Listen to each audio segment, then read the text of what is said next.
70 years ago, on the 6th of May 1954, Roger Bannister broke the 4-minute mile barrier for the first time in human history. The world record for the mile had stood for 9 years, and many thought that running a mile in under 4 minutes was simply physically impossible. This is Bannister's remarkable story. Welcome to the Luke Alfred Show. I have 30 years of experience on the front lines of sports journalism, covering some of the biggest games in cricket, rugby, the FIFA World Cup, and even the Olympic Games. Come and join me as we learn about some of the greatest sports stories you've never heard. I'm Luke Alfred, and welcome to the show. An athletics article in the Times on May 6, 1954, on the morning of Roger Bannister's assault on the 4-minute mile, struck a glum note. Quote, "In spite of our own standards," the journalist lamented, "we are still hard put to keep up with the advances of other countries." Such glumness was not confined to achievements in athletics. Britain was gripped by post-Second World War rationing. The rationing of sweets, for example, was only relaxed in 1954, that very year. Those who were able to travel abroad were confined to a meagre £25 travel allowance. The stipend seldom stretched as far as you wanted it to go. The hidden subject of the Times' article on the morning of Bannister's race was the USA. American post-war production dwarfed everyone else's. On visiting America in 1949, Bannister noticed, for example, that very few Americans walked because they could all drive. The Englishman Bannister was seen as strange by his hosts because he sometimes chose to walk to his destination rather than jump into an outsized automobile. Car production in the States accounted for 60% of all the motor cars produced in the world. More than half the population already had, wait for it, that newfangled middle-class contraption, the telephone. Not only did the USA produce automobiles and telephones, they produced rock and roll. Bill Haley's Rock Around the Clock was released in 1954, and Elvis Presley's ingenious sexing up of rhythm and blues was heavy breathing down Bill's neck. America's preeminence as the world's production dynamo extended to facilities in sport. When confronted with the fact that an 18-year-old American, Bob Mathias, had won the decathlon at the 1948 London Olympics, Bannister said it was, quote, "inconceivable that an athlete from Great Britain could manage such an achievement at such a young age." First, Bannister blamed the weather. England simply wasn't warm and dry enough. But he also blamed it on post-war Britain's crippling lack of resources.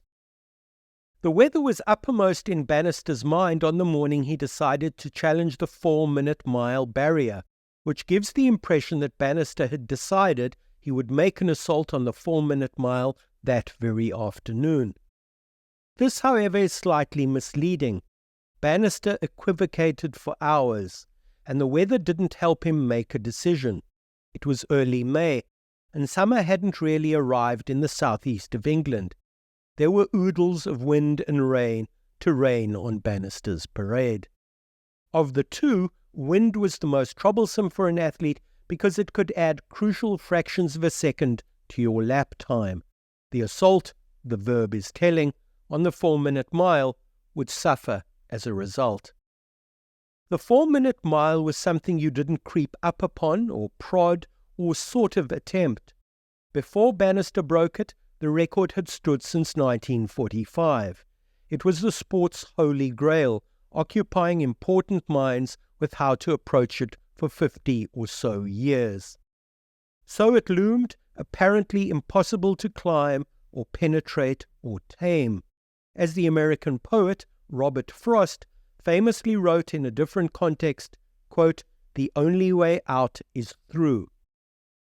Bannister was a junior houseman at St Mary's Hospital in Paddington in London in 1954, having started his medical career the previous decade. The assault on the 4-minute mile was planned to take place on the Iffley Road track in Oxford and had been months in the planning. In truth, Bannister wasn't a prodigiously talented athlete, at least not to begin with.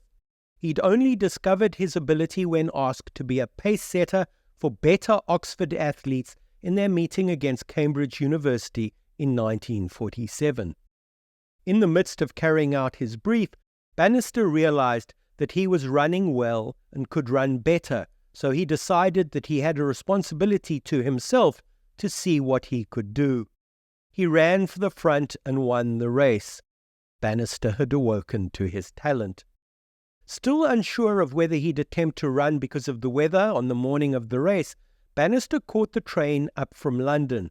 On the train he hoped for some quiet time to himself as he weighed up the pros and cons of an assault. His need to be alone is revealing. Serious to the point of austerity, Bannister was no carefree extrovert. When he could, he ran by himself. He didn't believe in coaching or coaches, keeping them at arm's length. But, irony of ironies, at Paddington train station he met Franz Stumfel, the coach of the two athletes Bannister knew best and would be competing against in the upcoming Iffley Road meeting, Chris Chataway and Chris Brasher. Bannister and Stumfel sat together in the train, falling into conversation. At one point Stumfel, the dapper Austrian, who favoured flat caps and mohair duffel coats and had arrived in Britain from Austria in 1936, told Bannister that if he didn't make a stab at things now, he might live to regret it. Athletes elsewhere in the world were circling round the record, believing that they could run the mile in under 4 minutes. Take the elegant Australian John Landy, or Wes Santee, the American, otherwise known as the Kansas Cowboy. Santee had won so many races across the world that he had a collection of watches as long as his arm. Stumfel's idea that Bannister might never forgive himself if he didn't make a stab at the record later in the day struck a chord. He had been fretting for weeks. The day before, he had slipped on St. Mary's linoleum floors while doing his rounds. The injury wasn't serious, but for several hours Bannister obsessed. What if he was seriously injured? This clearly meant that he wasn't destined to run the following day. Bannister felt alternately sick and excited as he arrived on the London train at Oxford. He kept on watching the weather.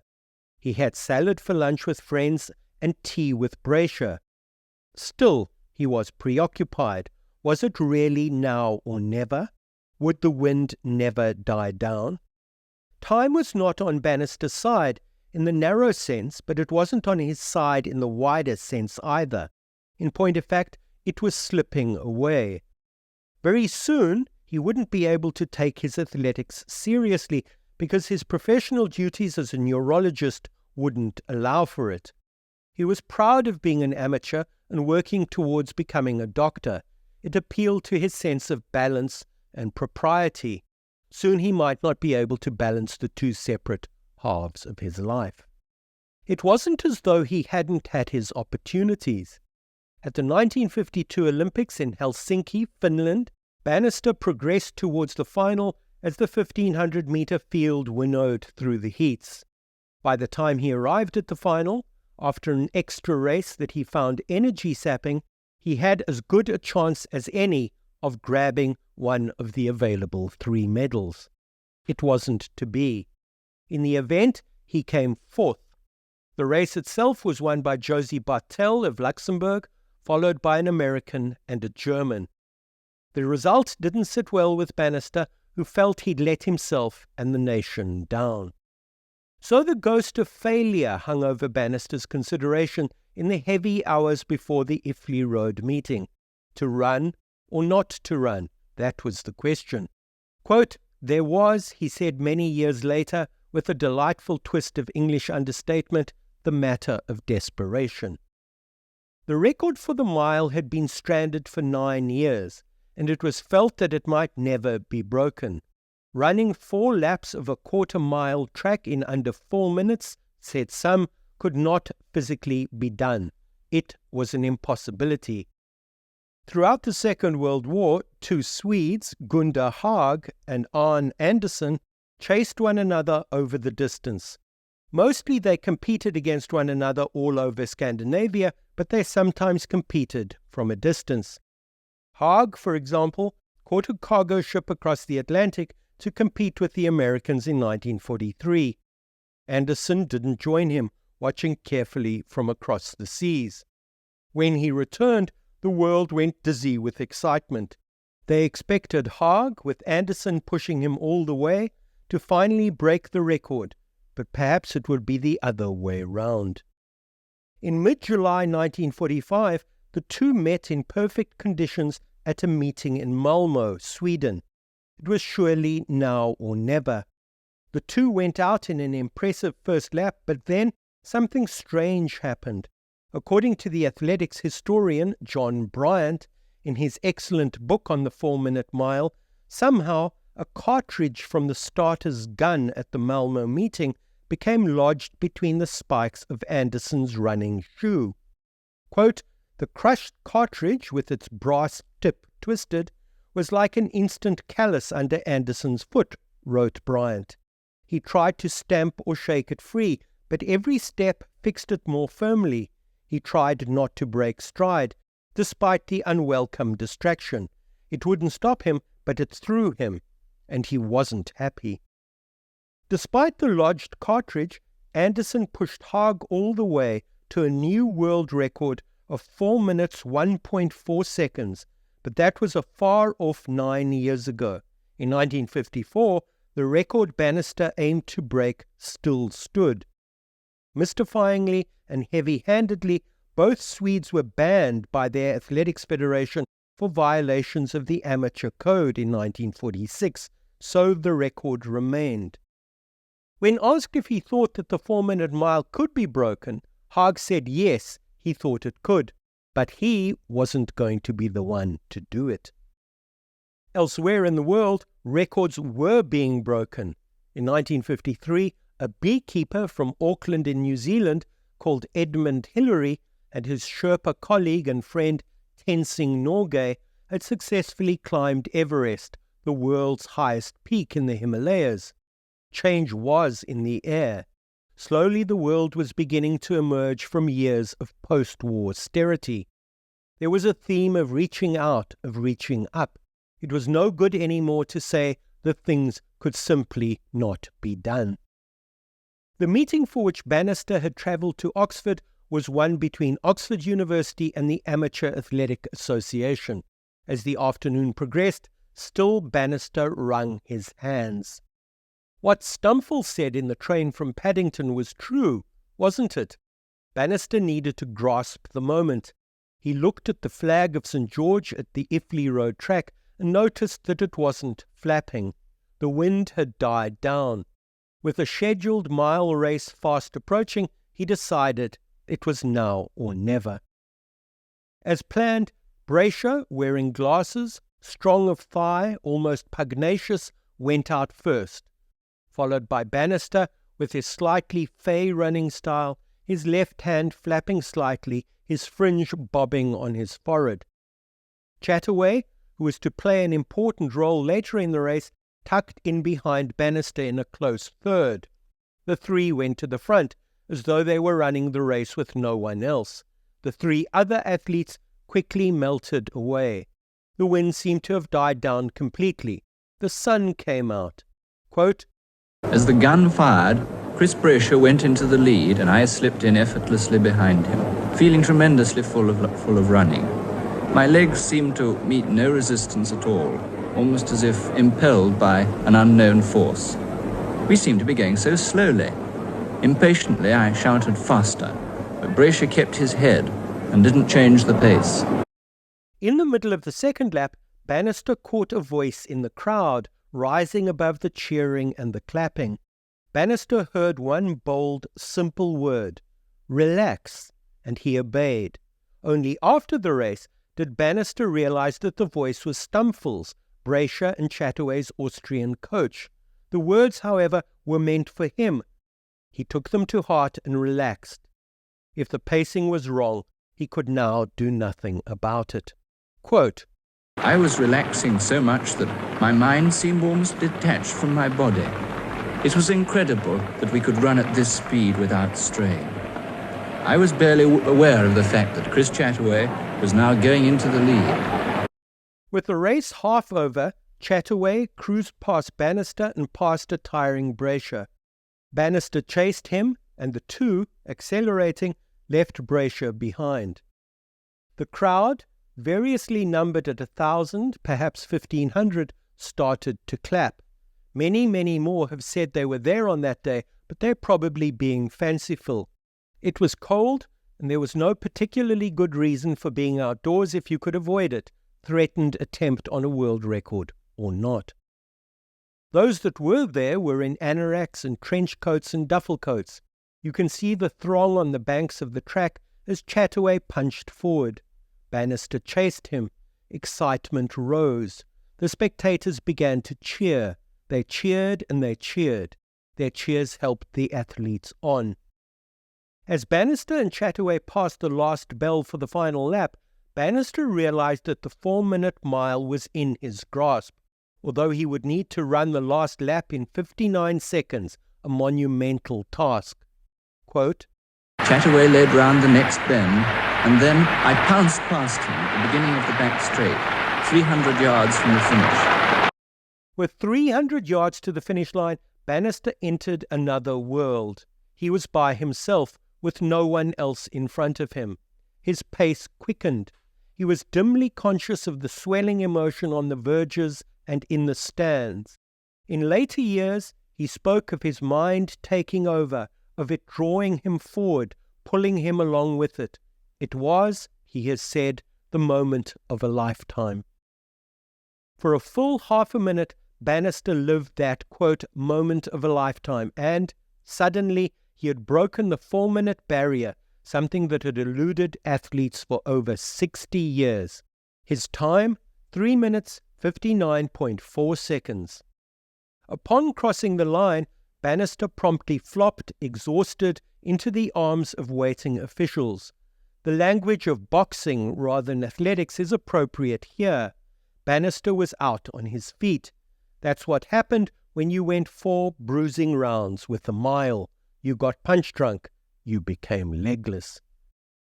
The Foreign Office were quick to capitalize on Bannister's achievements.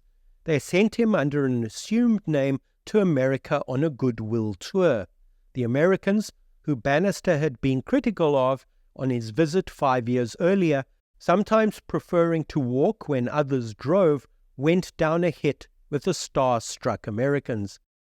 They loved him for being, well, so English. He spoke at the Yale Club in New York. He was plied with gifts, but such was his commitment to amateurism that he either accepted very small ones or politely rejected the offers. Santee, the American athlete, wasn't as scrupulous.